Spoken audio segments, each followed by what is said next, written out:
여러분 안녕하세요. 시카고 예수사랑교회 황선웅 목사입니다. 오늘도 여러분의 기도가 열리고 하나님과 함께 숨쉬는 하루 되시기를 소망합니다. 12월 19일 금요일 말씀으로 여는 아침입니다. 오늘은 제가 본문을 따로 읽지 않고요. 말씀을 드리면서 몇 군데를 같이 읽으려고 합니다. 오늘 본문은 여호수아 21장이고 8절에서 26절인데요. 레위 지파가 땅을 분배받는 이야기입니다. 각 지파가 땅 분배가 끝났고요. 그리고 하나님께서 말씀하셨죠. 레위인들은 내가 그들의 분깃이다. 내가 그들의 몫이다 라고 말씀하셨어요. 땅에서 농사지어서 자기 일을 해서 먹고 사는 게 아니라 하나님께 온전히 의지하는 사람들이라는 뜻입니다. 그래서 땅도 분배받지 않고요. 다만 레위인들이 가축들을 먹일 목초지만 받았는데요. 그 목초지 중에 몇 군데에 도피성이 있었습니다. 8절에 이렇게 말씀합니다. 이스라엘 자손이 제비를 뽑아서 레위 사람들에게 이러한 성읍들과 목장을 주었다. 그리고 아래로 내려가면 비슷한 이야기가 계속 반복됩니다. 20절 레위 사람들 가운데서 나머지 곧 고핫 자손 가문의 레위 사람은 에브라임 지파에게서 성읍을 몫으로 받았다. 21절 에브라임 지파가 그들에게 준 성읍은 살인자의 도피성인 에브라임 산간지방의 세겜과 거기 딸린 목장이다, 성읍이다 이렇게 말씀이 계속됩니다. 저는 오늘 말씀을 묵상하면서 왜 도피성을 꼭 레위 사람들의 땅에 두셨을까 하는 질문을 해봤습니다. 레위 사람들 입장에서는 억울한 일 아닙니까? 농사지을 땅도 받은 게 없고 다만 사람들이 살 성읍 그리고 가축을 부릴 수 있는 목초지만 받았거든요. 안 그래도 땅이 없어요. 그런데 그 안에다가 도피성을 또 둬야 한다는 것이 레위 사람들 입장에서는 조금 억울한 일이 아니었을까 생각이 들어요. 우리가 지난 수요일에 그런 이야기를 했었죠. 도피성이 사법적 기능을 감당하는데 두 가지 기능이 있다고 말씀을 드렸어요. 하나는 공소시효를 이야기했었고 그 다음은 재판을 적법 절차, 이제 영어로 due process라고 하죠. 적법 절차에 따라서 재판을 받을 수 있는 권리를 보장하는 기능이 있었다라고 말씀드렸어요. 왜냐하면 도피성으로 오지 않았으면 지금 살인사건이 사실은 난 거거든요. 살인이든 그게 과실치사든 사람이 죽은 상태이기 때문에 그리고 명백하게 과실이 있어 보이는 사람이 존재하는 겁니다. 가족들이 일어나서 그 사람을 죽이려고 할 거거든요. 보복을 하려고 할 거거든요. 그런데 도피성으로 도망치면 이 사람이 재판을 받을 수 있는 권리가 보장이 되는 거죠. 그리고 그 도피성에서 그냥 이 사람을 무조건 살려주는 것이 아니고요. 잘잘못을 가리게 되어 있었습니다. 정말 과실치사, 실수로 사람이 죽게 된 것인지 사고가 난 것인지 아니면 정말 의도적인 계획적인 살인이었는지 manslaughter인지 murder인지를 가리는 거였어요. 그리고 그 안에 살면서 대제사장이 죽으면 시효가 끝나는 거죠. 아무리 사람을 죽게 했더라도 집으로 돌아갈 수 있었습니다. 이게 도피성의 기능이었어요. 오늘 한 가지를 더 말씀하시는데 사법권 독립이라는 생각이 들었어요. 지금 한국에도 사법부 독립에 관한 이야기가 논의가 많이 되고 있는 것 같아요. 내란 전담 특별재판부를 설치해야 한다라는 입장이 있고 그렇게 하는 것이 사법부의 독립을 침해한다라는 입장이 제가 볼 때 팽팽하게 현재 있는 것 같습니다. 왜 도피성과 이 사법부 독립이 연결이 되느냐 생각해 보시면, 도피성이 예를 들어 어떤 지파의 땅에 있었다고 한번 생각해 보세요. 유다 지파 안에 도피성이 있었습니다.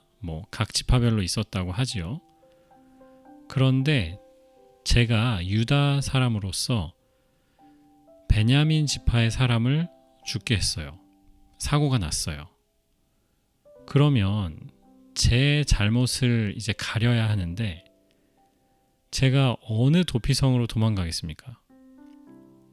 유다 지파 안에 있는, 아무래도 팔이 안으로 굽을 거니까 유다 지파 안에 있는 도피성으로 도망갈 거예요. 제가 갑자기 베냐민 지파 도피성으로 가지 않을 겁니다. 거기에 제 목숨을 찾는 사람들이 있을 텐데요. 안 가죠. 무슨 말이냐면, 어디에 그 도피성이 위치해 있느냐에 따라서 재판의 공정성이 훼손될 위험이 있는 겁니다. 법적인 정의보다도, 이 사람이 한 옳고 그른 일을 가려내는 것보다도 더 오히려 지파의 이익을 추구할 수 있는 그런 위험성이 있는 거죠. 그래서 하나님은 도피성을 레위 지파의 땅에만 두신 겁니다. 사법권 독립을 위한 거죠. 저는 오늘 말씀을 묵상하고 이 메시지를 준비하면서 목회자들이 정치적으로 좀 독립되어 있는 것이 얼마나 중요한가라는 생각을 했어요. 저도 제 의견이 있습니다마는 예배나 혹은 설교나 공식적인 자리에서 제 입장을 하나님의 뜻인 양 포장해서 말하는 것이 얼마나 위험한가라는 생각이 들었습니다. 이게 참 위험하죠. 왜냐하면 우리 성도들 중에 저와 분명히 다른 입장을 가진 분들이 계시거든요. 우리는 좋은 교회니까요. 다양한 사람들이 모인 좋은 교회죠. 그런데 만약에 어떤 성도 중에 제가 하는 이야기가 하나님의 말씀으로 들리기보다 황 목사 개인의 정치적인 의견이라고 생각되기 시작하면, 저 때문에 하나님의 말씀이 역사할 수 있는 기회가 적어도 그분의, 그 성도의 삶에서는 차단되는 거죠. 이게 그래서 위험합니다. 그래서 정말로 옳고 그른 문제가 아니고서는 정치적인 이야기는 최대한 삼가는 것이 맞다라는 생각을 합니다. 우리 교회에서 리더 직분을 맡으신 분들도 마찬가지입니다. 우리 학생들 혹은 어린이들을 인도하는 역할을 맡은 선생님들도 그렇습니다. 말씀을 가르치고 나누는 자리에서 마찬가지입니다. 정치적인 이야기 하지 않는 것이 좋고, 내게 주시는 하나님의 말씀이 무엇인가, 그 말씀이 내 삶을 어떻게 바꾸고 있는가, 어떤 길로 나를 이끌고 있는가를 거기에 집중하는 것이 맞다는 생각이 들어요.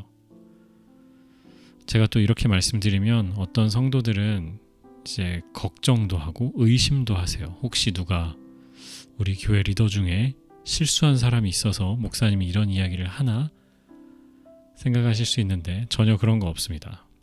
전혀 그런 건 없고, 오늘 이 말씀을 읽으면서 다시 한번 말씀드리는 것이 좋겠다라는 생각이 들어서 높아심에 말씀드렸습니다. 우리가 사는 세상이 인정하든지 안 하든지 굉장히 분열되어 있습니다. 상당히 분열되어 있어요. 물론 양당제를 채택하고 있는 나라에 살면서, 한국이든 미국이든요, 당연히 서로 다른 두 의견이 있겠지만 현재에는 그 두 의견들이 가진 거리가 너무 멀어요. 그래서 정치적인 이야기, 혹은 나는 정치적인 이야기가 아니야 라고 생각할지라도 다른 사람들에게 정치적으로 비춰질 수 있는 이야기도 조심해야 하는 시대인 것 같습니다.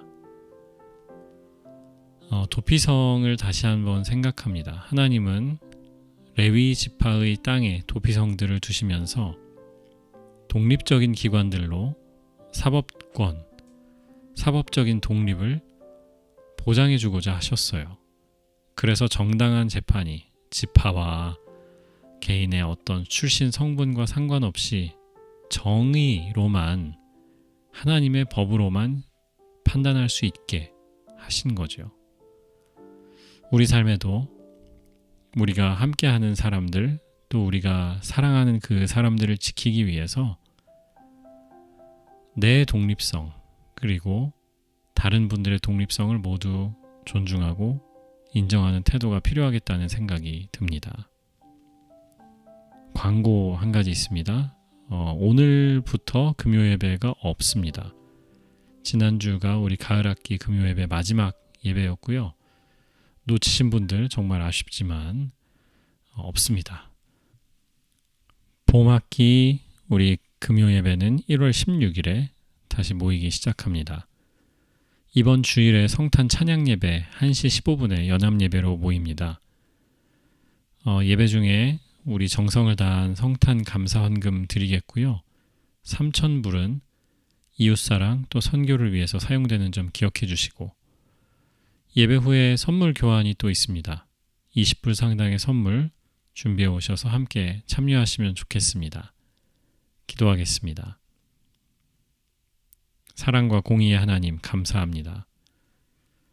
우리의 삶에도 하나님의 의가, 주님의 정의가 드러나는 삶이 되기를 원하고, 우리의 사회도 우리의 나라도 주님의 의가 나타나는 또 실현되는 그런 사회들이 되기를 원합니다. 분열된 세상에 살고 있습니다. 서로가 너무나 멀어진 그런 세상입니다. 십자가로 모든 담을 허무신 주님, 우리 안에 있는 장벽들도, 분열의 모든 걸리는 것들도 무너지게 하시고, 서로 다른 방식으로 나라를 사랑할 수 있고 하나님의 나라를 꿈꿀 수 있다는 것을 기억하는 저희들 되게 도와주옵소서. 오늘의 삶을 주님께 맡겨드립니다. 하나님 아버지, 우리의 삶 인도하시고 주장하여 주옵소서. 예수님 존귀하신 이름으로 기도합니다. 아멘.